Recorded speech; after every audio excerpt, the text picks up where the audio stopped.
ভাই, আজকে কি কোনো ছুটির দিন আছে? হোয়াটসঅ্যাপ খুললেই দেখছি পতাকার ছবি ঘুরছে। লাড্ডু কই? লাড্ডু দিলেও তো একটু ইন্ডিপেন্ডেন্স ফিল হয়। আচ্ছা লালু, লাড্ডু খাওয়ার আগে তুই জানিস 15ই আগস্ট মানে কি? মনে হয় ইন্ডিপেন্ডেন্স ডে, মানে ছুটির দিন।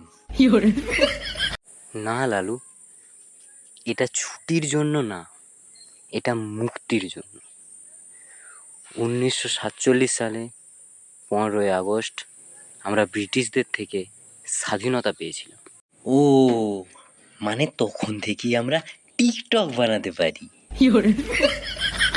হ্যাঁ, আর এই স্বাধীন ইন্ডিয়াতে তোর মতো কিছু বোকারা টিকটকে দেশভক্তি দেখিয়ে ভিউজ কামায়। পেছনে ন্যাশনাল অ্যানথেম আর সামনে ড্যান্স স্টেপ। ভাই, আমি তো ভেবেছিলাম গান্ধীজি ফাইট করেছিল ব্রুসলি স্টাইলে। আরে না রে, গান্ধীজি নন ভায়োলেন্স দিয়ে ব্রিটিশদেরকে লগ আউট করেছিল। আর নেতাজি সুভাষচন্দ্র বসু বলেছিলেন, তুম মুঝে কন্টেন্ট দো, मैं तुम्हें व्यूज दूंगा। सॉरी, तुम मुझे खून दो, मैं तुम्हें आजादी दूंगा। তাহলে ভাই, আমরা তো এখন স্বাধীন, গালি দিতে পারি, ফেক নিউজ ছড়াতে পারি, ভাই ভালে ফ্রিডম।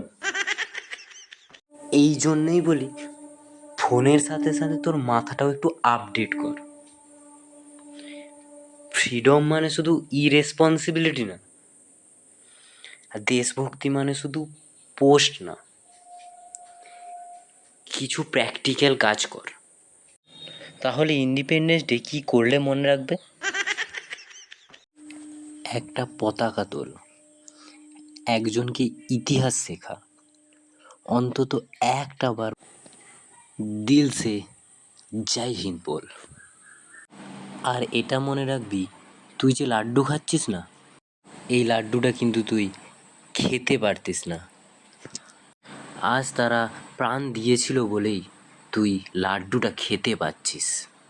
ও ভাই, আমি তো তাহলে ভুল বুঝেছিলাম।